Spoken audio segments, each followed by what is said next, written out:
got to warn to people who are wealthy. Now, that doesn't mean that you shouldn't be wealthy. It doesn't mean that wealthy people are all bad. But James is telling us something that he has been expressing throughout his book, that we have to be very careful about how we use the things that we have.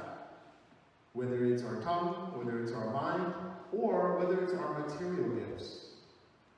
So he talks, and it says, "Now listen, you rich people, weep and wail because of the misery that is coming on you. Your wealth has rotted, and moths have eaten your clothes. Your gold and silver are corroded, their corrosion will testify against you, and eat your flesh like fire. You have hoarded wealth in the last days.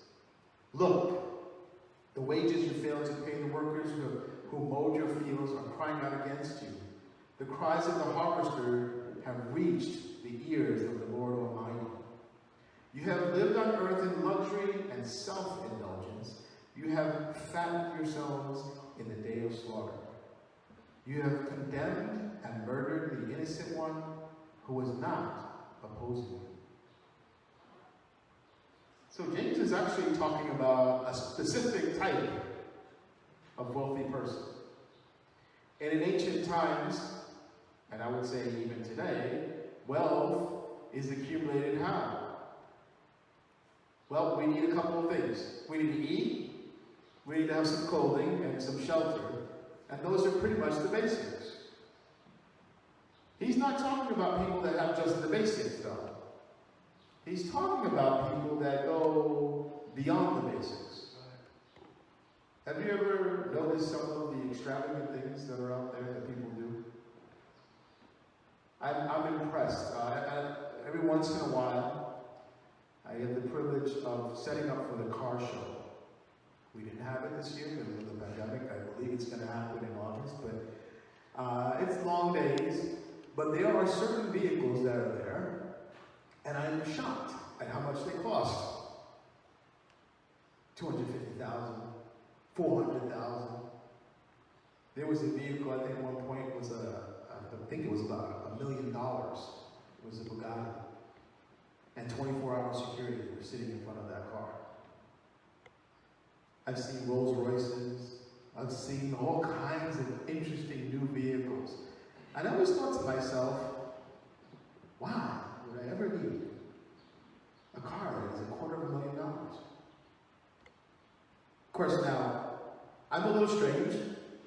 My mind starts running, and I go, man, how much is the insurance on that? Like, how much is the gas? What if you blow a tire or the transmission goes?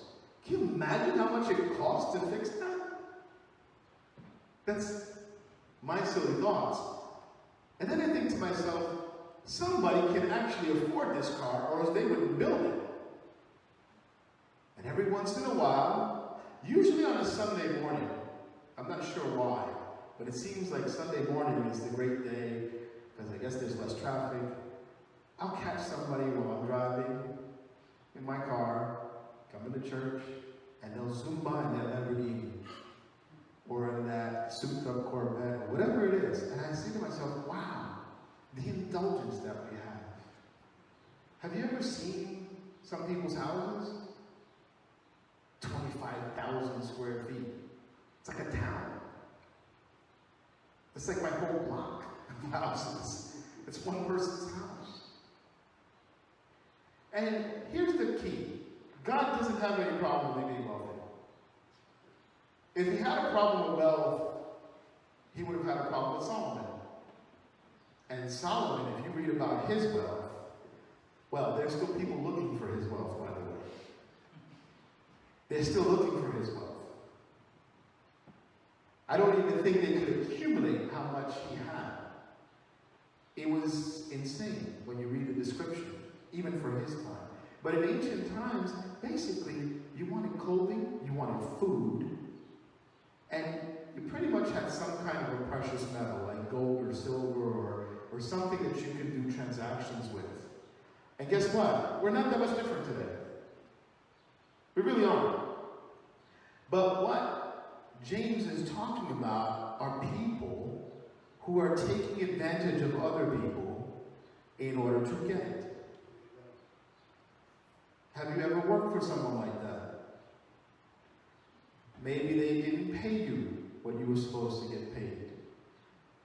Maybe they didn't pay you your full wage. Have you ever met people that are always somehow scheming some way? I've met people like this. And sometimes I think to myself, when I ask them a question, I say, why do you do that? What do you mean? They don't even understand what they're doing.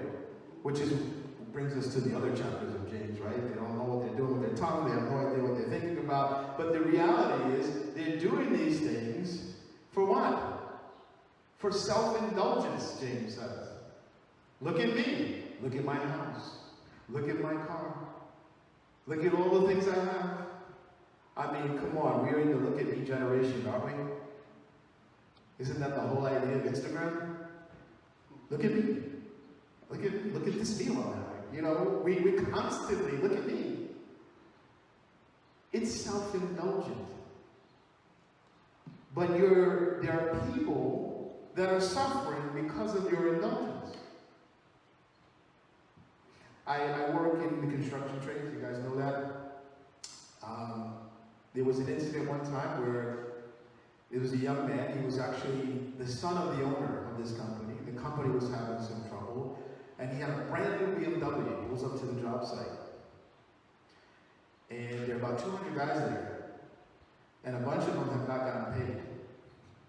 A few of them were about to go to court because their child support payments weren't being paid, even though they showed they were coming out of their check. And one of the guys looked at me and he said, "You've got to be kidding me." And I thought to myself, this poor kid has no idea what he just stepped into. You see, he was scheming, and so was his father. In fact, his father went to jail for that scheming. That's why he was on the job site. And I told the guy one day, I said, listen, I don't care what he drives up in, as long as he pays the wage that we agreed to. And we have a lot of people out there that have trouble with this. They have trouble with just doing what they're supposed to do. There's a whole big brouhaha with a whole bunch of employers that can't find employees. Because nobody wants to work, they're all lazy. So they said, oh, there's all these lazy people, especially these poor young kids. They should be out there, they should get a job. I said, well, we're giving them too much in unemployment. And I started laughing. I thought to myself, you have any idea how much it costs to rent an apartment in New York City? Did it ever occur to you that you're not paying people enough? Did it ever occur to us in this country that sometimes we actually care more about this fictitious entity that we created called a corporation than the people that actually work for it? You see, this is what James is talking about. He's talking about people who take advantage of others unjustly so that they can self-indulge, so they can live the life, so they can show everyone, oh, look at me. You can't be like me.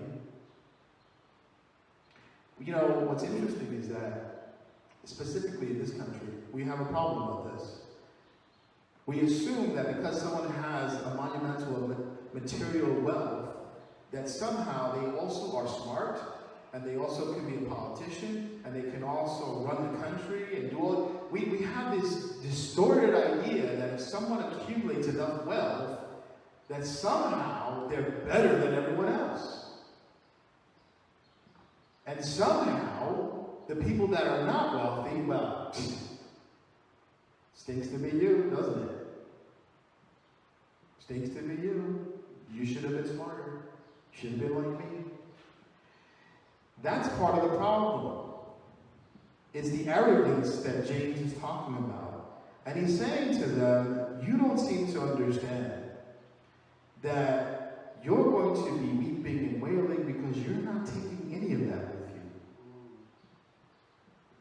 And the true riches that you should be building up, you're not.